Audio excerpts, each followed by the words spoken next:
Dr. Hill, we're having an event with the Ferguson Commission on January 13th. So it's been well over a year since the death of Michael Brown, and over a year since people have had various reactions to it. But what are some of the issues that the Ferguson events related to the death of Michael Brown? What are some of the issues that shed light on?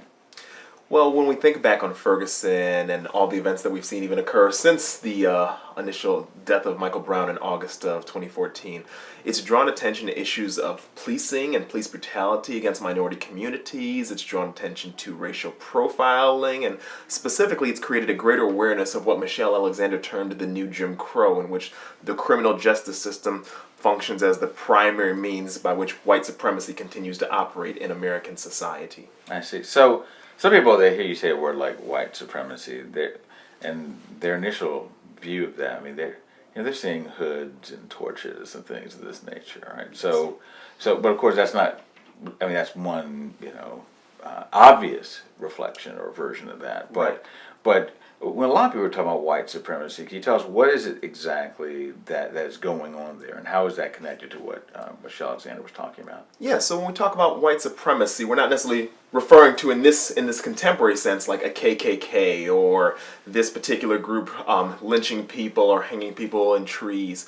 When we think of white supremacy, we're talking about logics or ways of seeing the world that view white people as or view African Americans as inferior to whites. So things like viewing blacks as more likely to commit violence, less educated, more lazy, or poor workers. Those would be ways in which we think white supremacy continues to operate unconsciously in American society. Okay, right.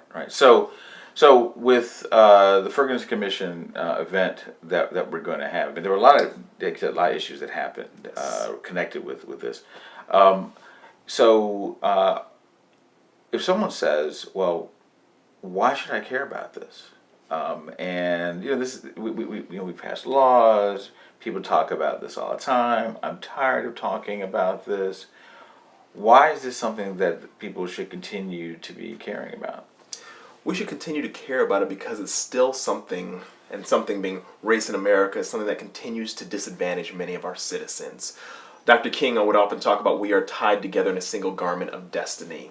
So we are only as strong as our weakest citizens are concerned. And you have many people, particularly black and brown people, who continue to suffer at the hands of an unjust criminal justice system. They continue to experience profiling at the hands of police. So this is something that we collectively as a people, I don't care what color you are, we collectively have a responsibility to combat it. On a Christian level, this is an opportunity for us to show love to our brothers and sisters who are suffering. It's an opportunity for us to take a stand for what the Bible terms as justice that God demands of us. And it's an opportunity for us to show the world that we mean what we say when we stand for the gospel. So it's interesting you say that, because some would say that one of the things that's emerged in the response with some of the protests in relationship to Ferguson, some people were their concerned. Well, these people who are protesting, these activists, they have a significant tension with the church, or with what they see as ways the church has been associated with protests and with aims for progress. So how is this event we're going to have? How is this a opportunity for people to see that actually the church has a lot to say to this? Yeah, I think the conversation we're going to have on January 13th is really an opportunity for the church to reestablish its position. Some have argued that the church, this is a post-church movement, which is really an unfair discussion. If you look at even in Ferguson or Baltimore or any number of cities, a lot of these forms of activism continue to be run through the church, because in many minority communities, although it's not the same as it was maybe in the 60s or even during the antebellum era, the church continues to be a dominant or a central cultural institution through which social change is pursued.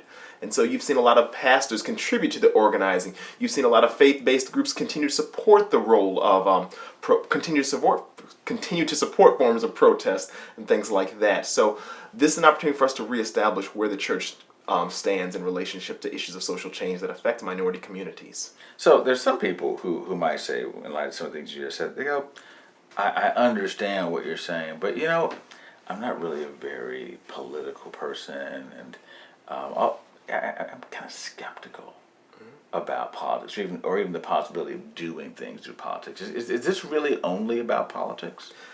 This goes beyond politics as we might define it. This is a moral issue in affirming the dignity and the humanity of people that we engage on a daily basis. What's happening when we consider issues like Ferguson, Baltimore, Staten Island, and even with Tamir Rice in Ohio, people are being robbed of their dignity. As Christians, we have a responsibility to affirm the humanity that all people are made in the image of God. When we treat these issues as just a political issue, or when we treat these issues as something that we should not be concerned with, what we're saying is that God has nothing to say about the suffering of others, which serves to delegitimize our ability to speak to the public sphere. I see. Well, this should be quite an event. So hopefully people are going to come out and join us on January 13th. Thanks, Dr. Hill. Thank you, sir.